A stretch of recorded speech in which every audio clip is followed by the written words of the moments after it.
Welcome to బీజీఎన్ Telugu updates. ఉమ్మడి రాజధానిగా హైదరాబాద్ను మరికొన్ని సంవత్సరాలు కొనసాగించేందుకు మాజీ ముఖ్యమంత్రి, టీడీపీ అధినేత చంద్రబాబు ప్రయత్నిస్తున్నారన్నారు మాజీ ముఖ్యమంత్రి హరీష్ రావు.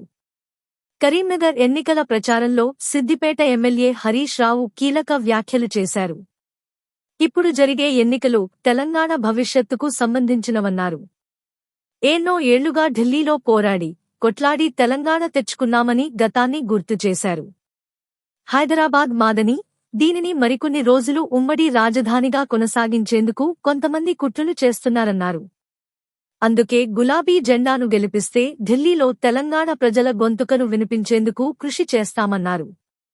అలాగే తెలంగాణ అసెంబ్లీ ఎన్నికల్లో కాంగ్రెస్ ఇచ్చిన బాండ్ పేపర్ బౌన్స్ అయిందన్నారు.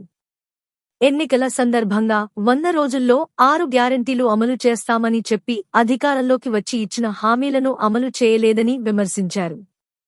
హామీలను అమలు చేయని కాంగ్రెస్కు శిక్ష పడాలా వద్దా అని ప్రజలను అడిగారు. అందుకే ఈ లోక్ సభ ఎన్నికల్లో బీఆర్ఎస్ పార్టీ అభ్యర్థి వినోద్ను గెలిపించమని కోరారు. ఈ జూన్ వస్తే తెలంగాణ వచ్చి 10 ఏళ్ళు అవుతుంది.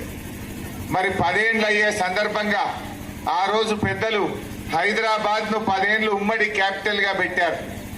మరి ఇప్పుడు మళ్ళా దాన్ని ఎక్స్టెండ్ చేయాలని చంద్రబాబు నాయుడు ఇంకా కొంతమంది కుట్రలు చేస్తా ఉన్నారు.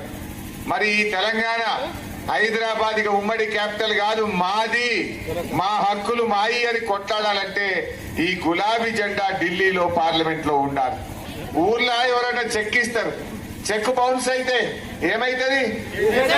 చెక్ బౌన్స్ అయితే శిక్ష పట్టదా పడదా? మరి ఇప్పుడు ఈ కాంగ్రెస్ వాళ్ళు ఇచ్చిన బాండ్ పేపర్ బౌన్స్ అయింది.